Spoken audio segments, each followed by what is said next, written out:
Hello there.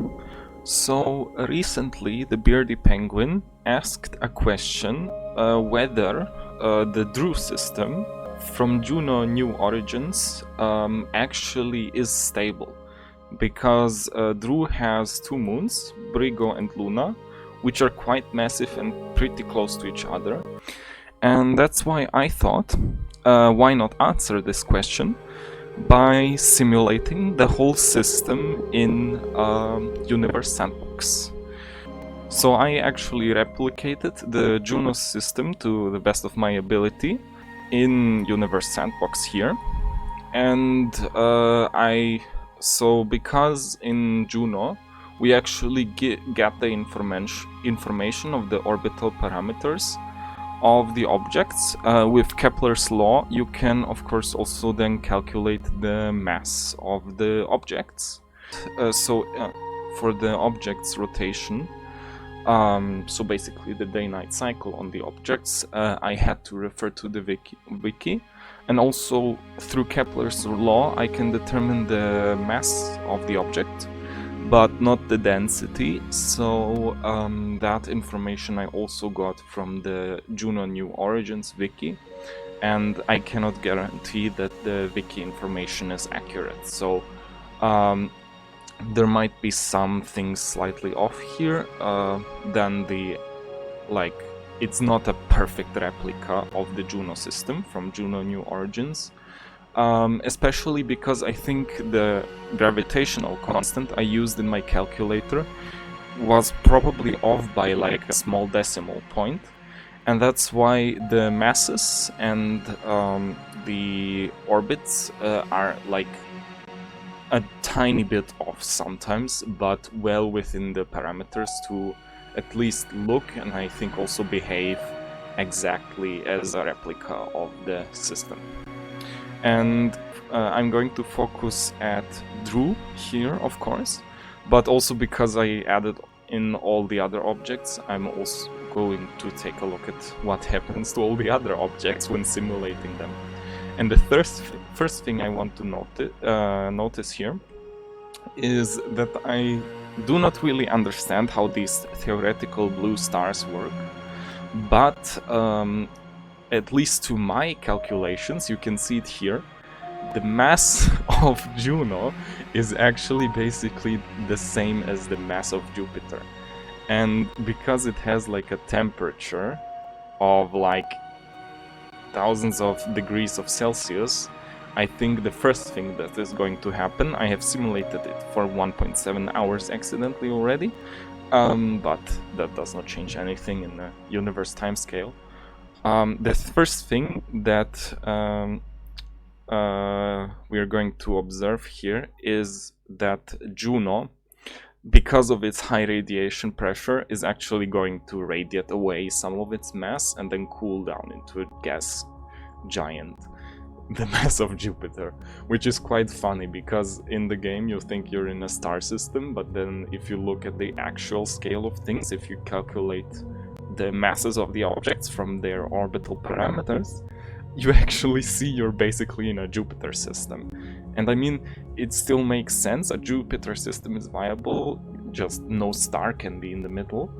And you know, I think Ganymede has about the mass of Earth, and it's a moon of Jupiter, so it's not that far off actually from the real world that you would have like planets like this around the gas giant. I don't know if this can form realistically on its own, this kind of system, but as a gas giant orbiting another star, I think something like this is possible, except for maybe Tydos and Urados, because those are like 0.5 masses of Earth and 12 masses of Earth. Tiny gas planets. I cannot say gas giant because they're tiny. Gas dwarfs, maybe? I don't know.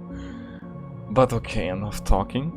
I think it's time to look at Droo here specifically.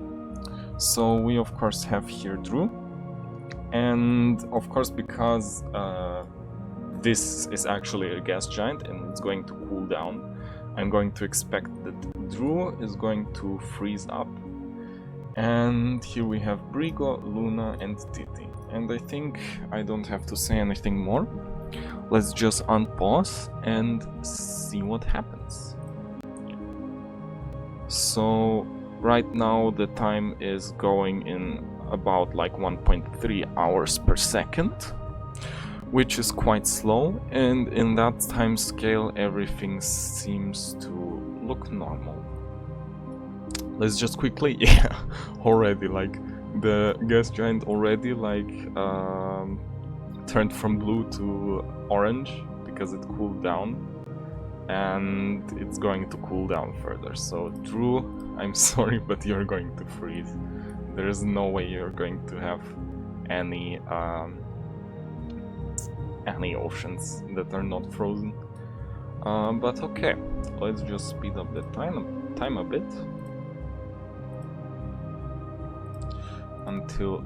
oh, and now already in this speed you can see the orbit of TT is a bit unstable. But this still looks fine. I can see a tiny bits of wobbling here between Brigo and Luna. And because they're close, I think what is going to happen, Brigo is either going to crash into Luna or Droo. So let's just speed up the time even more. And yeah, you can see everything is wobbly. This is not really stable here. But nothing's crashing anywhere, so at least we have that. So let's speed up time maybe a tiny bit more. Okay, things are changing quite a bit. I just want to pause in the right moment, and not that we skip the any collisions of any objects, because the time is going too fast. Also, FYI, Droo basically has the mass of 3 moons, so it's not nearly as massive as Earth, but because of its tiny radius, like 0.2 radii of Earth, you actually have an Earth-like surface gravity. So if you calculate the mass and the orbital parameters and the radius, you actually get like accurate surface gravity and pulls that you also see in the game. So at least, even if the system might not be stable, we know that the orbital mechanics and the gravitational pull is correct in the game. Oh! And there we have it. I was afraid that this would happen. Okay, what is this? Okay, they just get launched off into space. I know we have an answer to the question whether Luna and Brigo are stable or not, and they're definitely unstable, but I am not quite satisfied with them just being launched into space. So let's just reset the simulation and try again and see if this time, because unstable systems, like especially 3-body systems and such, if you simulate over and over again, you're never going to get the same result. So let's just simulate the whole thing once more and see whether we get a different outcome, because I want like a more beautiful outcome where they just crash into each other and you have a nice... we have at least one moon orbiting Droo, because it's kind of sad if Droo just loses both moons. So yeah, let's just have another go. Oh! And there we have it. I again missed it with my pausing. I'm too slow in my reaction speed. I should have probably just had a slower time scale, so let's just tweak this down to 1 hour per second. and see that Brigo this time gets launched off into an eccentric orbit, while Luna stays here. And there was no collision, so Luna is just fine, floating around, while Brigo goes on a journey. Brigo basically became a Droo Comet, and I hope it collides with either... It does not really come close to Sergeaa anytime, but it actually overlaps with the orbit of Vulco. So it would be very funny if Brigo actually collided with Vulco in the end. So I am going to actually simulate even further here. So Vulco does 3 orbits. So yeah, here we see, okay, Juno is here, Vulco is here. Yeah, they do not really... Yeah, they're a bit too far away, I think, for them to crash. Maybe eventually, but after a long simulation times, and I won't bother with that. So, okay, that question is answered. Juno and Luna and Brigo definitely are not stable. Let's just have a look at every planet, how they change during the time. And let's now look at Vulco. I think this should be pretty boring. Vulco is just going to cool down and that's it. Yeah, we can see. Okay, this was a very nice view. Actually, I want to load up the system again to look at that again. We can see that the high temperature, actually the radiation and the high temperature of Juno, if it were a star, because of its low mass, the radiation pressure is just going to radiate away a lot of its atmosphere and just stay as a small Jupiter-like gas giant. Okay, let's look at it again. Yeah, this looks beautiful. Okay, and left is just that. But Vulco seems to be doing fine. It just cools down, and this time again, Luna and Brigo get launched away. And I think that's also enough time looked at Vulco. Like, there's nothing special happening here. And I think the same goes for Sergeaa.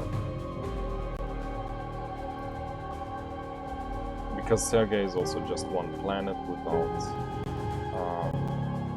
without a moon. And I think the scale between the planets is big enough that actually in between the planets the system is actually stable. And I think the only unstable part here are the moons. And there are definitely some collisions happening here. And now let's have a look at Cylero and Handrew's Comet, if they ever collide, but I don't think so, because their orbits do not really overlap anywhere.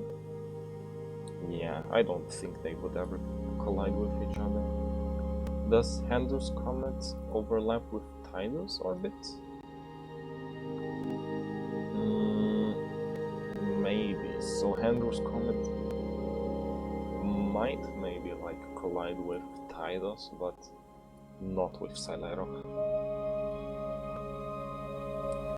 So let's look at Cylero. I think Niobe and Herma are both like tiny asteroids.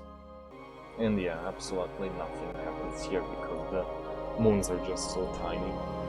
So this is a nice stable system. So let's just look at Tydos, where definitely something is happening, and then at Urados. Tydos has 3 moons, Nebra, Miros and Orcus. And let's just see what happens. Oh, Nebra! What is happening here? That looks kind of cool. What?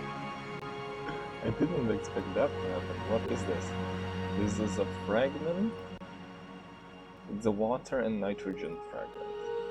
And basically, okay, so apparently Nebra radiates some fragments. Let's look at Nebra more closely. So Nebra has an average temperature of 417 degrees Celsius, and I think it's like supposed to resemble Titan or something like that. So yeah, we can definitely see it's doing something here. I don't know actually why it's pulsating like that. What is this? I have no idea what is this. Convert all fragments to full bodies.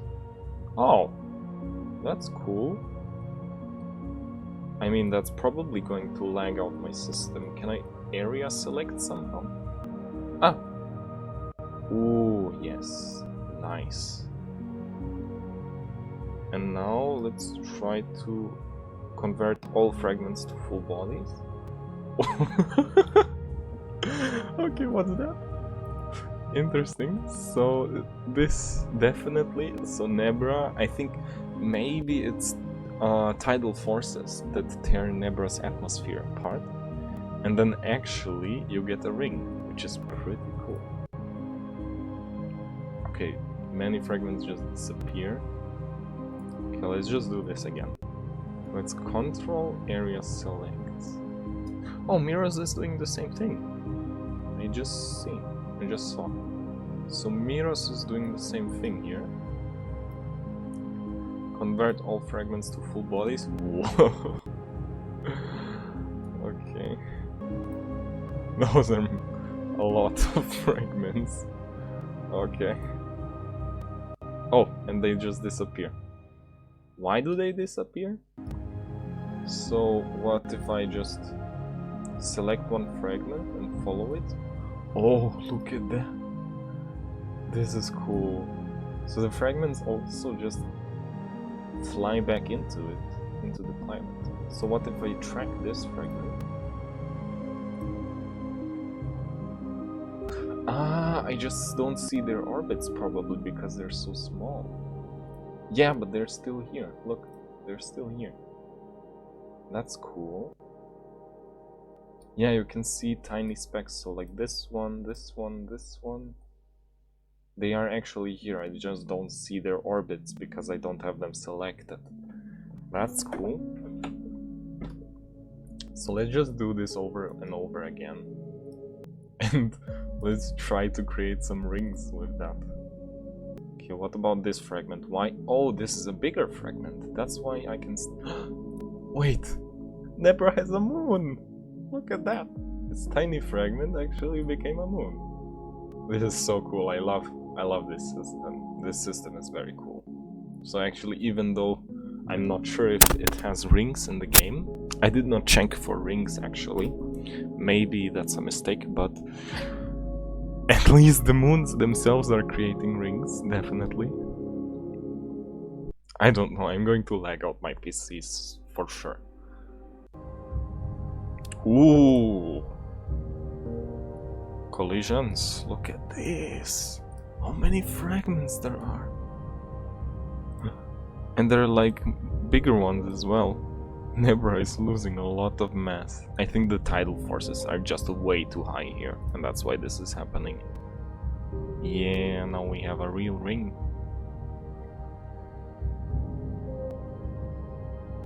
Look at that. Wait, I want to hide orbits for a second.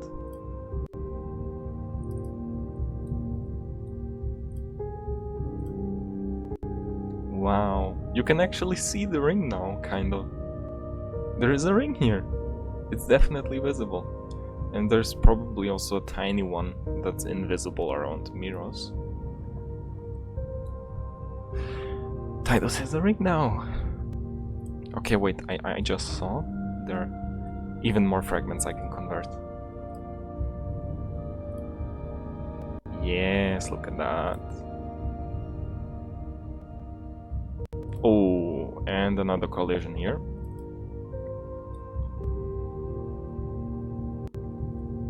Even more fragments to convert.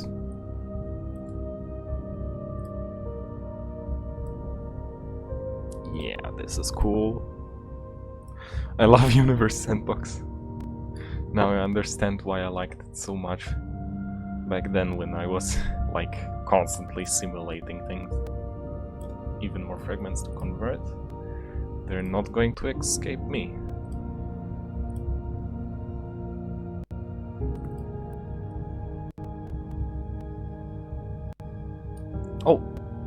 Oh, Orcus is also doing the thing. Look. There are no fragments around Miros anymore, but there are some around Orcus. Orcus is also doing the same thing. Okay, but they're tiny. Fragments of Orcus are really tiny. Like, I think only Nebra makes fragments big enough so that they keep getting simulated. Because I am suspecting that the simulator actually deletes objects or simplifies them in order to run this smoothly. Because there are tons of fragments here. And I can convert them to full bodies, but they're going to just disappear, like this one for example. You are going to disappear. Oh, there are some that don't disappear immediately, but after some time they do. So yeah. Fragment, fragment, fragment, fragment. This is a very nice fragment. Okay, let's look at orbital lines again.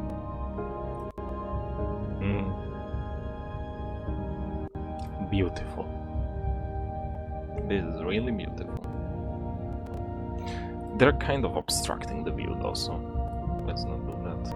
And I'm not sure if Nebra even is bigger than all the other fragments here. It still is bigger. So it's kind of a moon within a ring.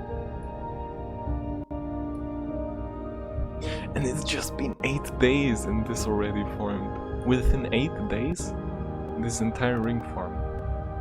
That's cool. Okay, so Tydos is probably going to be the coolest of all of them. Because of the ring. I think maybe if Brigo and Luna would collide around Droo, you might also get a ring around Droo, but I'm not sure. I mean, that's probably very rare. I'd have to simulate like 100 times to get that. Maybe it would be worth it, but I just don't have the time, so... No, Nebra has constant collisions. Okay, this is really cool, but I have one more planet to look at. Okay. And there's just one more last planet to look at, and that's Urados. With its 3 moons here. Ah, no, there's a 4th one here. It's very close, but also I think very small. Around Tydos, it's not tidal forces, it's Tydos forces. Any fragments here already? Oh, yeah.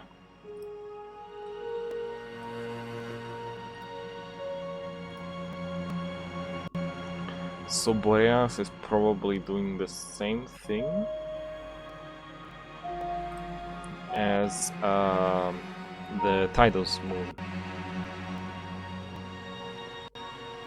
Yeah, so Boreas is falling apart definitely. And it has a ton of satellites.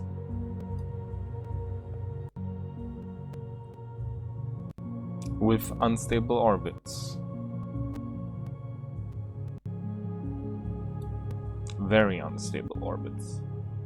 I mean, this closest one kind of is stable, but all of the others no. Definitely not. Ah, there's so many I have to, again, disable the orbit wheel. And just look at this nice ring. Urados also gets a ring, how nice. And there's like, you can see there's 1, 2, and then a 3rd ring like here. Which is also interesting. And fragments even reach up to Taurus. Let's look at orbits. There is a fragment here. Oh wait, maybe this originated from Taurus. Yeah, this fragment. There is like this one moon that's pretty stable actually, which is very funny. Yeah, I want to name it.